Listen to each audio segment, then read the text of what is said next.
मंत्री छगन भुजबळ यांची पत्रकार परिषद सुरू आहे. थेट जाऊयात.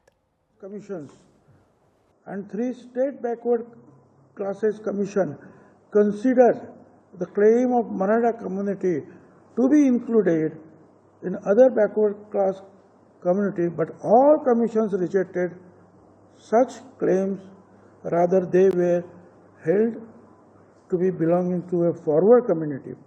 जे 3 आयोगाने ते आणि सगळं ते फेटाळलेलं आहे. The first National Backward Classes Commission, 30th March 1955, Kaka Kalelkar Commission did not include Maratha community in the list of backward. ठीक आहे. पुढे म्हणजे कालेलकर कमिशनने सुद्धा कधी 55 सालापासून सांगितलं की हे नाही म्हणून. पुढे ते म्हणतात supreme court, despite their belongs to many chief ministers and the important minister in the state, some of whom also become important minister in the center, none of them got or moved to get the Maratha included in the list of BCs, is eloquent testimony not only for the fact that Maratha are not a backward class, but also of the wisdom and the objectivity of their chief minister. Maratha समाजातले अनेक chief minister झाले, काही त्यातले जे केंद्रात गेले, पण त्यांनी सुद्धा मराठा समाजाला बॅकवर्ड ठरवलं नाही. हे त्यांचं जे आहे शहाणपण आहे आणि त्यांचं जे प्रामाणिकपणा आहे. पुढे असं तर बघा आता जे चाललंय ना त्याच्या संदर्भामध्ये बघा काय म्हणतात. Backward caste unfortunately resort to seeking and securing fake caste certificate, and in this context of well-known qualities of India's administrative system. त्यांनी असं म्हटलं, दुर्दैव आहे बॅकवर्ड क्लासेस जे आहे ही सर्टिफिकेट जे आहेत कास्ट सर्टिफिकेट ही खोटी सर्टिफिकेट मिळवली जातात काय. आणि त्याच्यात त्यांनी पुढे म्हटलंय आपल्या देशामध्ये ज्या काही या प्रशासकीय क्वालिटीज आहेत सिस्टीम आहे त्याची परिणिती काय आहे ते आपण सगळी ठिकाणी म्हणजे ओव्हरऑल आपली जी सिस्टीम ज्या पद्धतीने काम करते विचित्र पद्धतीने त्याचा हा भाग आहे. मी दुसरा शब्द वापरत नाही, ते कळलं असेल तुम्हाला. Elements are not rare which entertain and request and deliberative issue false caste certificate, म्हणजे मुद्दाम ते दिले जातात, जाणून दिले. This menace like different forms of corruption, हे वेगळं एक करप्शन आहे, has become more and more threatening, ते घातक होत चाललेले आहेत. In certain advice, the commission has advised the central and state government how this menace could be avoided, but false caste certificate and false caste identities based on them cannot change the reality of caste. एक खोटी certificate जात बदलू शकत नाही. याच्यात थोडक्यात in view of the above facts and position, the bench finds Maratha is not the socially backward community. Socially सामाजिकरित्या Maratha community ही मागास नाही, but is a socially advanced and prestigious community, and therefore the request for the inclusion of Maratha in the central list of. मग त्यांनी ते ठरवलं की परत ते काही शक्य नाही, करणार नाही. आता पुढे एक आणखी वाक्य ठेवलं, political dominance cannot be ground to determine social and educational backwardness of the community. राजकीय दबावापोटी जे आहे हे काही तुमचं सोशली मागासवर्गीय आहे हे ते ठरवू शकत नाही. Political dominance cannot be ground. तो त्याचा रस्ता नाही किंवा तो त्याचा बेस नाही आहे. त्याला तुम्ही पॉलिटिकली तुम्ही श्रेष्ठ आहात आणि म्हणून हा होऊ शकत नाही. Determine social and educational backwardness of the community. म्हणजे तुम्ही राजकीयदृष्ट्या प्रबळ आहात म्हणून तुमचा मागासवर्गीयामध्ये समावेश करण्याचा प्रयत्न होता कामा नये, करू नये.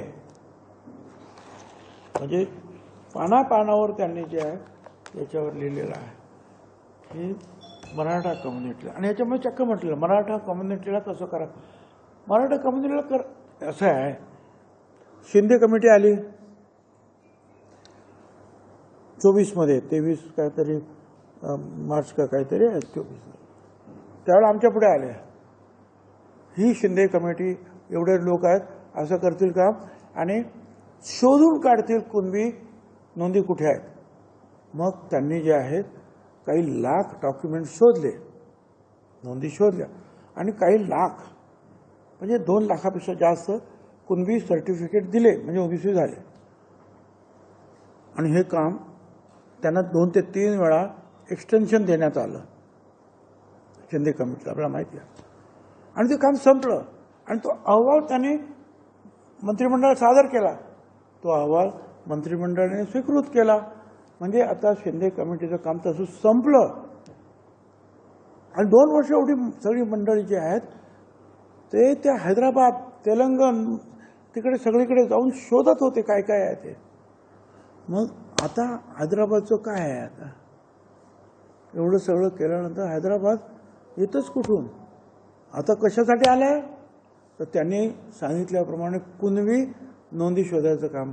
आता ज्यांना मिळाल्या नाहीत कुणबी नोंदी त्यांच्यासाठी जे मराठा आहेत त्यांच्यासाठी हा नवीन रास्ता शोधलेला आहे असं आमचं म्हणणं आहे.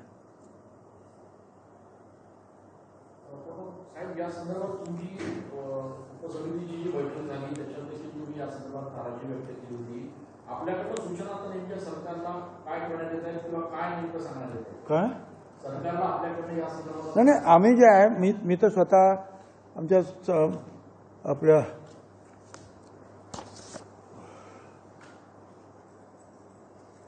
आम्ही त्यांना ते पत्र दिलेलं आहे का त्याला ते वकिलांनी टाईप केलं इंग्रजी आहे ते सगळं वाचत बसण्यापेक्षा त्यात आम्ही म्हटलेलं आहे की तुम्ही ज्या हा 2 सप्टेंबरला PR काढलेला आहे शासन निर्णय ते मराठा समाजासाठी वगैरे वगैरे,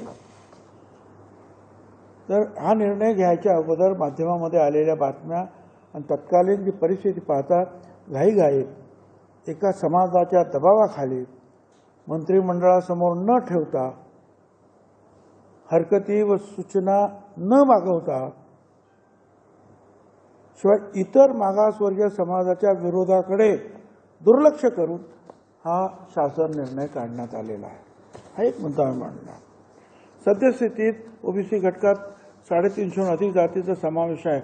त्यामुळे या सगळ्यांवर त्याच्यामुळे त्यांच्या हक्कावर गदा येईल. या शासन निर्णयात मराठा समाजा शब्द प्रयोग केला आहे. प्रत्यक्षात कुणबी व मराठा 2 भिन्न जाती आहेत हे महाराष्ट्र शासनानं मान्य केलेलं आहे.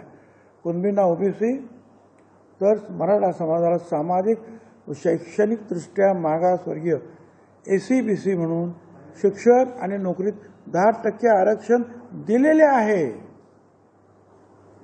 म्हणजे सरकारनं कबूल केलेलं आहे की हे ओबीसीत नाही कारण सामाजिकदृष्ट्या मागास नाही. मग त्यांच्यासाठी SC/BCचं 10% आरक्षण दिलेलं आहे. त्यामुळे मराठा समाज या शब्दाचा वापर करून त्यांना पुन्हा ओबीसीमध्ये घेणं हे बेकायदेशीर आहे. त्यांना 2 प्रकारच्या आरक्षणाचा लाभ मिळू शकतो.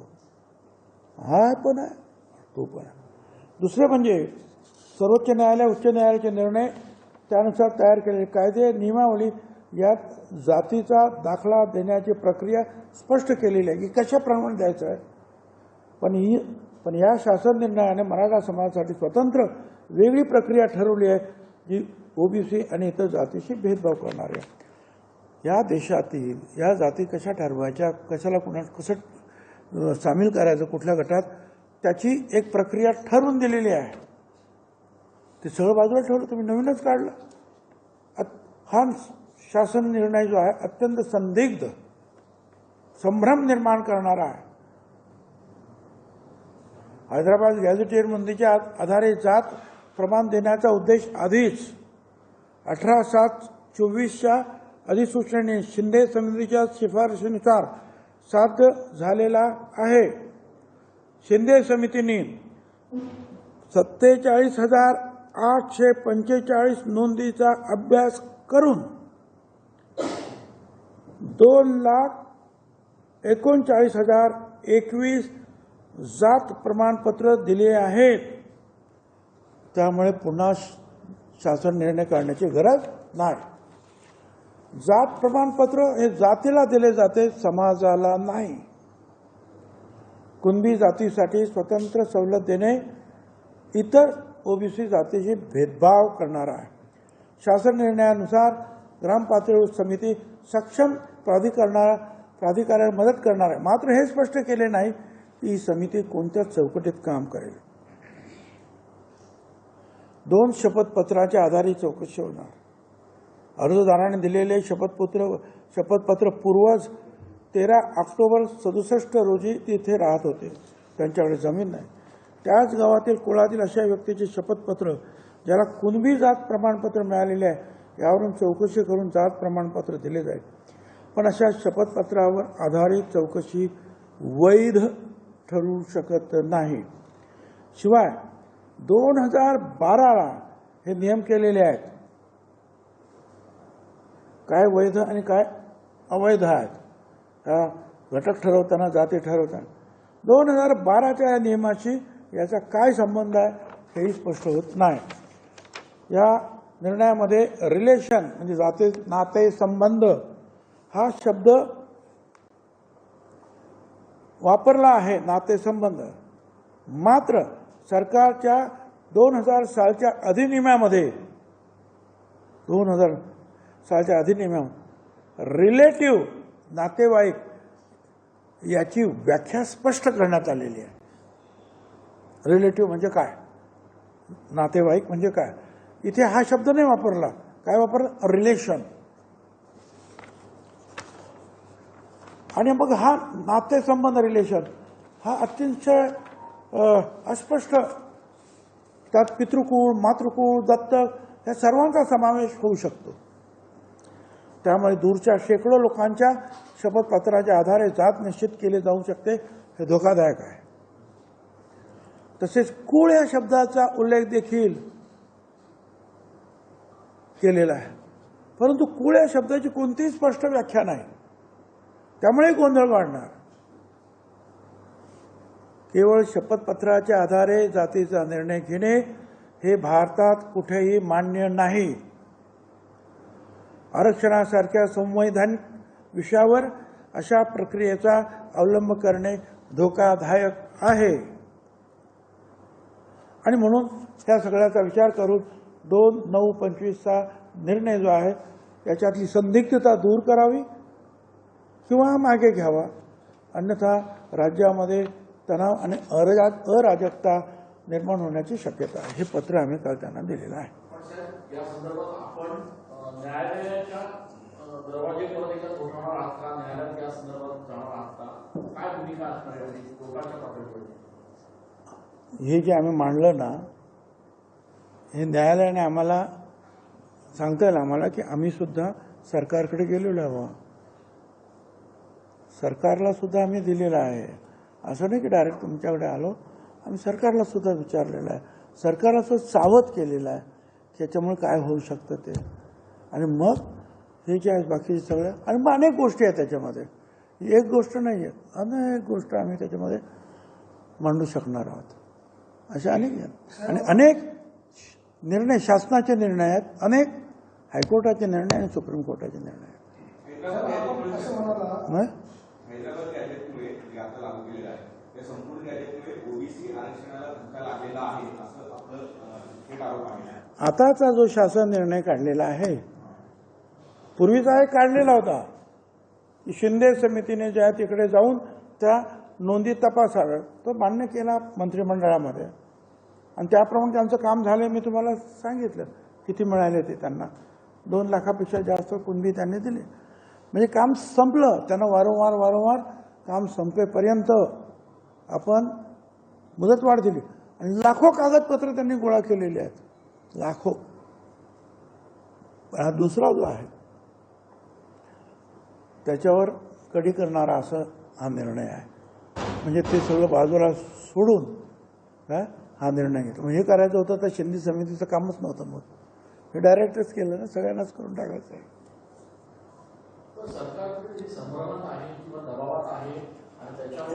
हे आता तुम्ही मला विचारू नका. मी तुम्हाला असं म्हटलेलं आहे इथे, त्यांना पाठवलेल्या पत्रात, माध्यमात आलेल्या बातम्या आणि तत्कालीन परिस्थितीवर घाईघाईत एका समाजाच्या दबावाखाली मंत्रिमंडळासमोर न ठेवता, हरकती सूचना न मागवता, इतर मागासवर्गीयांचा विरोध त्याच्याकडे दुर्लक्ष करून हा निर्णय, हे म्हटलेलं त्याला मी त्याच्यावर सही केलेली आहे.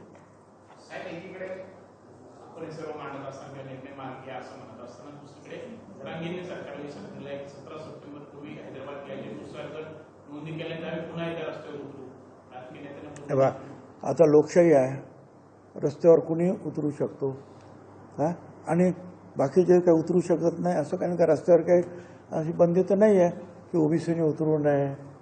आता उतरलेच आहे ना ठिकठिकाणी, फक्त ते ग्राम पातळीवर, जिल्हा पातळीवर चालू आहे. ते सुद्धा एकत्रित येऊन मोठा लढा उभा करू शकतात ना. मोठी संख्या, एकूण जर संख्या आता बघितली, जर गाव खूप, तुम्हीच लोक छापतात त्यांचे फोटो, ते बघा ना किती आहेत ते. आणि मग ज्या वेळेला यायचं ठरवतं ते सुद्धा येऊ शकतील.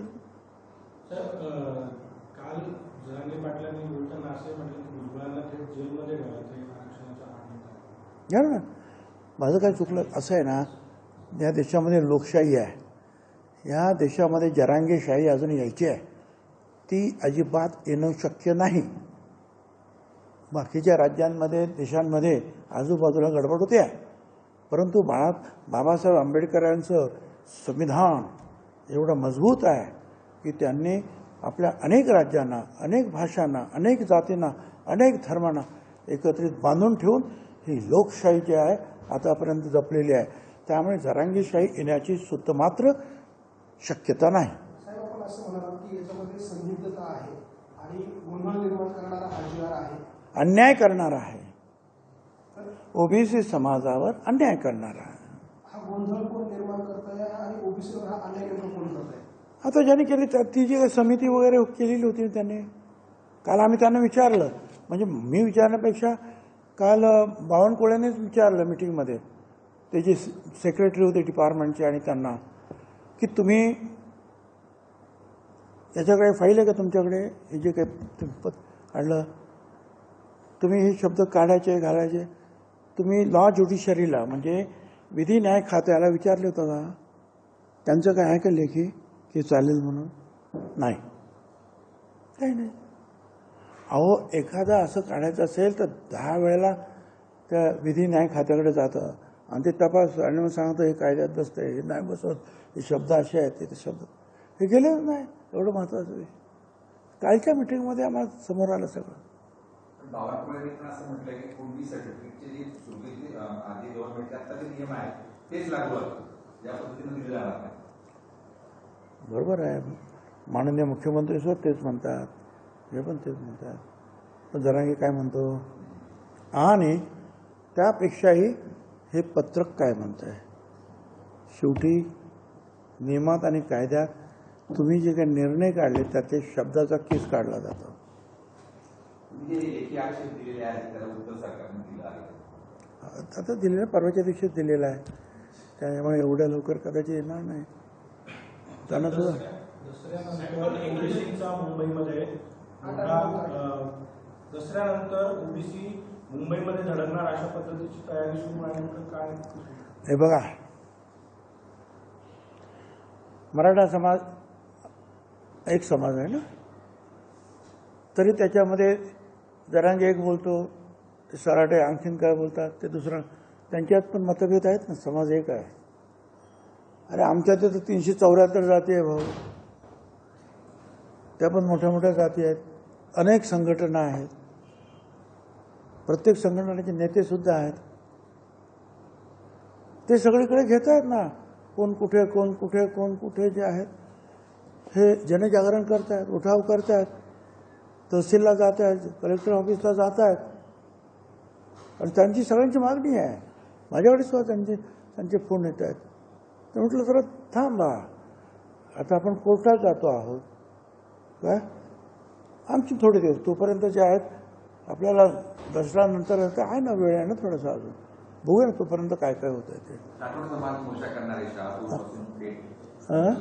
राठोड समाजाचा रस्ता उतरणार. आता असं आहे, त्याच्यामध्ये पण त्यांनी काल मुद्दा निर्माण केला. लक्ष्मण माने माझे आमदार आणि नेते, त्यांनी सुद्धा मुद्दा निर्माण केला की हैदराबाद गॅझेटमध्ये जर तुम्ही बघितलं तर आमचा बंजारा समाज हा ST मध्ये आहे, OBCत नाही, STत आहे. मग फक्त कुणबी समाजासाठी तुम्ही गॅझेट मान्य करणार आणि बंजारा समाजासाठी काय नाही करणार? लॉजिकल आहे त्यांचा प्रश्न जो आहे हा योग्य प्रश्न आहे. एकदा एक डॉक्युमेंट तुम्ही एकाच समाजासाठी गृहीत धरलं, मग त्या डॉक्युमेंट असलेल्या दुसऱ्या समाजाचं जे काही म्हटलेलं असेल ते सुद्धा गृहीत धरा. त्यांचं म्हणणं आहे की आम्ही हैदराबादच्या त्या गॅझेटमध्ये आम्ही ST मध्ये आहोत, आदिवासीमध्ये आहोत, आता आमचं काय करणार? तुम्ही ते मान्य केलं ना, तिथली कुणबी इथे कुणबी केलात, मग तिथली ST इथे ST करा. तर ते आता माझ्या मते एक चूक केली ना तुम्ही, कमा अनेक गोष्टी बाहेर पडत जाणार आहे. संदिग्धता सरकारने याच्याशी संदिग्धता दूर करावी, अन्यथा हा GR मागे घ्यावा. आणि आपण दुसरीकडे पत्र पण देतात, आपण काही सरकारला टाइम बाउंड असं देणार आहात की आपल्याला सरकारला याचं महत्त्व कळतं. राज्यामध्ये 3 ठिकठिकाणी जे आहेत मोर्चे निघत आहेत, तहसीलला कलेक्टरला ते देत आहेत, मीडियामध्ये येत आहे, गांभीर्याची त्यांना जाणीव आहे. पण त्यांना सुद्धा आता अभ्यास करायला लागेल ना की बाबा काय त्यांनी लिहिलं त्या समितीने. त्यावेळेला तो जो काही दबाव घाईघाईने हा शब्द मी वापरला, जे काही तयार झालं हे काय केलं आणि आता याच्यातले जे काही प्रश्न निर्माण होतात त्याचं उत्तर काय, शोधून उत्तर देतील. हैदराबाद आणि सातारा गॅझेटियर जे आहे ते लागू करावं अशी जरांगींची मागणी आहे. जर सरकारने अशा पद्धतीचा निर्णय पुन्हा दबाव जाऊन घेतला तर ओबीसीवर कुठल्या परिस्थितीमध्ये अन्याय होईल असं वाटतं? काय गॅझेटियर जर लागू केलं हैदराबाद आणि सातारा तर किती ओबीसींना यामध्ये फटका बसेल, किती लोक कुणबी मराठा जातील? अहो मला सांगा ना, मराठा समाज हा या राज्यातला सगळ्यात मोठा समाज आहे. आता मला सांगा, माझ्याकडे एवढ्या खुर्चीवर तुम्ही बसलेले आहेत, आता आणखीन 20 लोक इथे येऊन बसले आणि ते म्हणजे आम्हाला बसायचं तर तुम्हाला उठावं लागेल राव, तुमच्या काही खुर्च्या जातील. तेच ओबीसीचं आहे. ओबीसीच्या काही जागा जातील, काही नाही, बऱ्याचशा जागा जातील. पण तो समाज मोठा आहे आणि अनेक ठिकाणी त्याचा उल्लेख रुलिंग कम्युनिटी म्हणून केलेला आहे, शासन करणारी जमात. मला सांगा, ते असे सगळे लोक आले तर अर्ध्यापेक्षा जास्ती तुम्हाला उठावं लागेल ना इथून. त्यांना जागा खाली करावं लागतील तुम्हाला. आमच्याकडे जागा अगोदर फुल आहेत, काही लोक उभे आहेत अजूनही, आणि त्याच्यामुळे तुम्ही इथे घुसणार पण 5-25 लोक. हा विषय आहे. सरकारपुढे मोठा पेच आहे की इकडे ओबीसी इकडे मराठा, आता ते चुकणार तरी कसा? हे बघा, सरकार कुठल्याही दबावाखाली, कुठल्याही प्रेशर खाली, कारण आम्ही शपथच ती घेतो की आम्ही जे मंत्रिपदाचं काम करू कुठली फिअर अँड फेवर, कुठलीही भीती आम्ही बाळगणार नाही. भीती काय आणि फेवर, आणि कोणाला मदतसुद्धा अशी करणार नाही. आता मग असे मोर्चे आले, त्यांना तुम्ही घाबरले आणि मग चुकीचे निर्णय घेतले, तर मग याच्यावर हजारो केसेस झालेले आहेत हिंदुस्थानामध्ये सुप्रीम कोर्टापर्यंत. हे सगळे तुम्ही बाजूला ठेवणार आहात का, मोडून काढणार का? ते नाही मोडू करू शकता तुम्ही. प्रवीण गायकवाड असं म्हणतात की कोण? प्रवीण गायकवाड, हैदराबाद गॅझेटने मराठा आरक्षणाचा प्रश्न सुटणार नाही, तर सरकारी शाळा आणि ज्या खासगी शाळा त्यामध्ये त्यांची फी त्यामध्ये असमानता आहे. शिक्षणामधली जी फी आहे, अवास्तव फी जी घेतली जाते ती कुठेतरी जर समान पातळीवर केली तरी देखील मराठा समाजाला त्याचा शिक्षणामध्ये लाभ होऊ शकतो. याचा अर्थ जो आहे त्यांना कदाचित ती माहिती नाही. शिक्षणामध्ये आज ओबीसीला जशी अर्धी फी माफ आहे तशी मराठा समाजाला सुद्धा माफ आहेच. एवढंच नाही, या समाजाला जे आहे आतापर्यंत जे आहे त्यांच्या ते सारथीच्या कार्यालयासाठी 2,548 कोटी रुपये देण्यात आलेले आहेत. कार्यालय त्यांची जी वसतिगृह बांधायचे आहेत त्याला 1,300 कोटी रुपये देण्यात आलेले आहेत. मुलांच्या मुलींची वसतिगृह.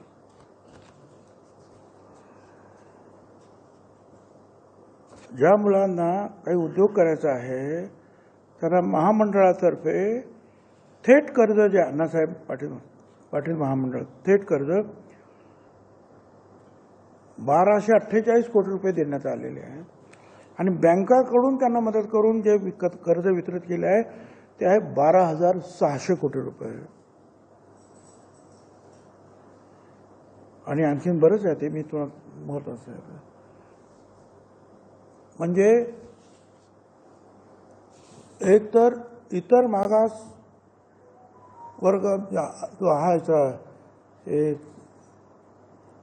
मंडळ आहे, इतर मागासवर्गीय मंडळ, ओबीसी महामंडळ, त्याला 23 वर्षामध्ये 2,500 कोटी रुपये मिळाले. 3 वर्षामध्ये 25,000 कोटी रुपये ह्या एकाच कम्युनिटीला मिळाले. आपल्या तुम्ही नाशिकच्या आहात, ते काय मेरीमध्ये 2 तयार झालेल्या इमारती त्यांच्या मुलांच्या वसतिगृहासाठी दिल्या. आम्हाला अजून जागा मिळत नाही. अशा राज्यातील सर्व ठिकाणी कार्यालय आणि वसतिगृहासाठी त्यांना मोफत जागा देण्यात आल्या. ओबीसी महाज्योतीकडे पैसे मागतात प्रत्येकजण. किती पैसे दिले आम्हाला? म्हणून मग काल त्यांना बोलवण्यात आलं, फायनान्स सेक्रेटरीला समितीने बोलवा त्यांना विचारलं, हे काय बाबा, ते मागचं जाऊ द्या, फक्त याच वर्षी जे बजेटमध्ये सांगितलं काय झालंय, तर यावर्षी बजेटमध्ये जे आहे मराठा समाजाला 602 कोटी 44 लाख पैसे सांगितले. सगळे पैसे मिळाले. आनंद, मला त्याचा विरोध नाही आहे. आता या महाज्योतीचे मागच्यापासूनचे पैसे शिल्लक आहेत.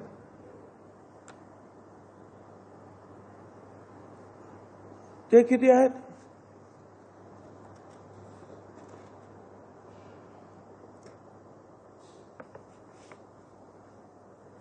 $895 कोटी रुपये मागितले.